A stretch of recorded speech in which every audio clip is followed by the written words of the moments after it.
everybody, it's me Nate, aka Devil Dog, and I'm back with another video. While it's going to be some time before some new game reviews drop, mainly because no games are actually been released yet, I want to always give you guys some good content. And about 3 months ago, I did my first video on this. It didn't really get too many views, and I think it might have been because of the title. So if you notice by this one, a little bit catchier of a title, it actually might draw your attention and go, what? Okay, I want to hear this story.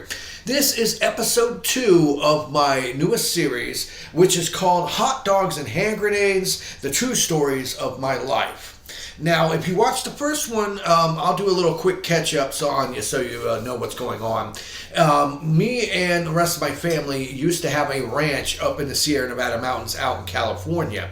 And much like I said before, whenever it's tons of snow, it's beautiful. Beauty is nature's way of saying back the F up. Basically that's what it is.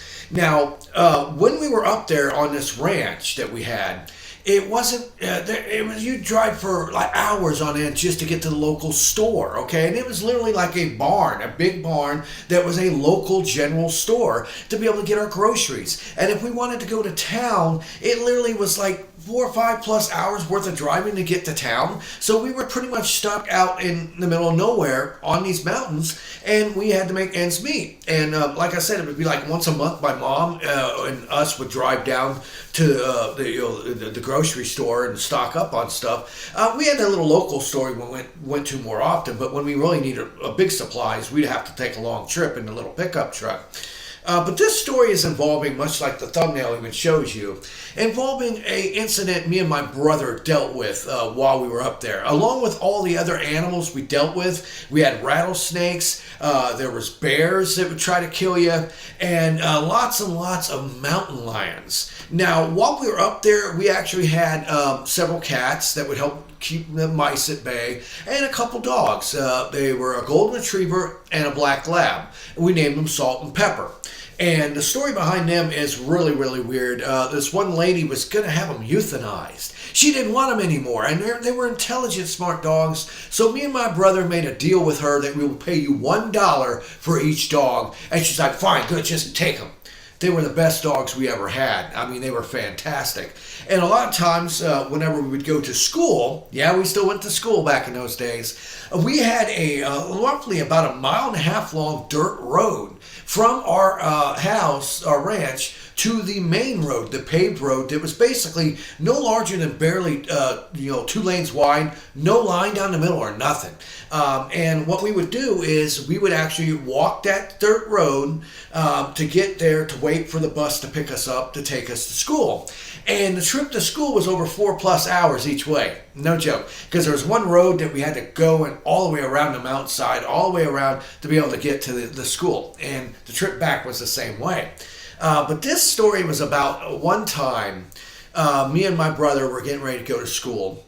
And we had our ranch here and the road that led to the main road. Well, off to the distance, there was these big set of rocks, okay? A big set of rocks that me and my brother had actually went and played on before, okay? And with all kinds of pine trees behind it and everything like that, because we were in the Sierra Nevada mountains. We were in the forest. It was no joke. I mean, seriously. And, we're walking, and we look over, and we see on the rocks, it was Salt. It was our dog, Salt, just up there chilling. And we're like, hey, Salt, come here. And, he didn't listen. I'm like, okay, that's odd. He's not listening. And then all of a sudden, he lifted his head up, and he had pointed ears. We realized, oh, shit, that's not our dog. That's a mountain lion. All of a sudden, you see it jump down and start bolting through the weeds, and you see the weeds rustling as it keeps getting closer and closer and closer. And me and my brother start running for our lives as fast as we fucking could. Then we're like, oh dear Lord, what are we gonna do? Common sense reasoning would have been we should have turned and ran back to the house. But we didn't, because we were 3/4 of the way down the road towards the main road. And we could see the bus coming, and we're like, shit, let's go for it. So we're booking it, we're hauling ass, we're looking behind us, and it's like a horror movie. And slow-mo, you see it just getting closer, the weeds are getting closer. It's probably about maybe 10 feet away from us at this point, okay? We run, the bus stops, the doors open up, we get in, and as soon as we get in and the doors close, we look behind us, and we see the mountain lion poke its head out within like 2 feet from us in the bus.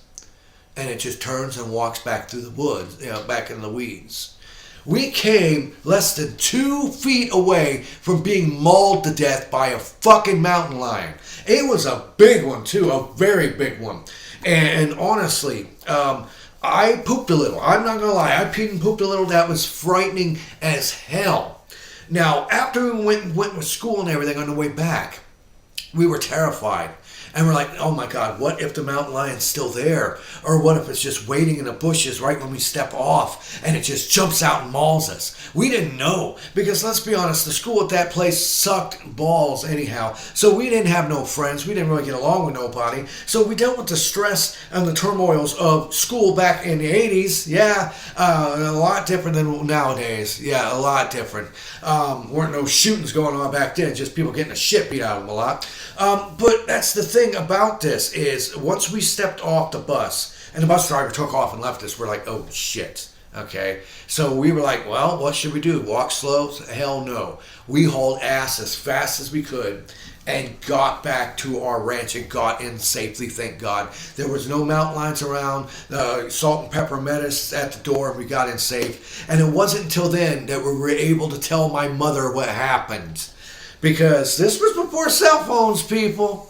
This was back in the day with the giant landline phones that were connected to a wall with a cord. Remember them? Big curly cord? And if you wanted to be able to stretch it enough, you have to get the big extended cord? Yeah, I'm that old. But yeah, we told her, and my mom, basically, she was like, well, I guess it's good that you knew how to run fast. Oh boy, my mom was something back then too. That's another story to talk about. Some of the things my mom did. I'll give you a little taste of this. In fact, one time she ran me over with a pickup truck. Yeah, that's another story for a future tale to tell on this series. No joke. But hands down, that was actually not the most frightening thing we've dealt with up there, between the bears and everything else. But it was one of those, butt pucker moments. It really was, where we honestly thought it was our damn dog until we seen the pointy ears and it jumped down, and you see those weeds just rustling as it kept getting closer and it kept getting closer, and we're running so fast, your heart's just beating out of your chest, and you're like, dear Lord, are we going to make it in time? And I just remember still to this day, once we got in that bus and me and my brother turned around and you see its big massive fucking head stick out, and it's like, fuck, you got away, and it went back in. It is one of the more terrifying things that we dealt with up there. One of the more terrifying, but not the worst. Not by far. Because I'll tell you, man, you have no idea the amount of stories I can tell that we dealt with up there. But in the end, definitely, it was one that is well documented. You can ask my brother on this one, and hands down, it is still one memory that is very vivid in my mind, and I can never forget, is us running like the wind to escape that mountain lion that almost probably would have definitely killed us. It would have ate us. It would have torn us up and ate us, and there wasn't a damn thing we could have do about it. We didn't have no weapons on us at the time. I think my brother might have had a little pocket knife or something, but that wasn't going to do nothing but piss it off. But in the end, please leave in the comments below if you like these stories or not. The first one didn't get too many views. It didn't even break 30 views. And I think it was probably because the thumbnail and the title of it confused people. This one is a little bit more directed to the point. But if you would like to see and hear more true life stories of me, my brother, and my family when we were growing up, back in the 80s, and some of the wacky stuff that's happened, please leave in the comments below. Give me a thumbs up and subscribe to my channel, because I can guarantee you the stories get way more intense and way more crazy, and they're all 100% true, and eventually you'll understand why I was going to call this Hot Dogs and Hand Grenades. But this was Nate, aka Devil Dog, and I want to thank each and every single one of you for watching these videos. Please stay tuned in the future for upcoming game reviews. I got some more video game flashback reviews I'm doing, and some other things as well, of course. And remember, give me a thumbs up, please subscribe, and of course at Devil Dog Gaming, we always end our videos by saying, have fun, play hard, and remember, people, the devil is in the details. Peace out until next time.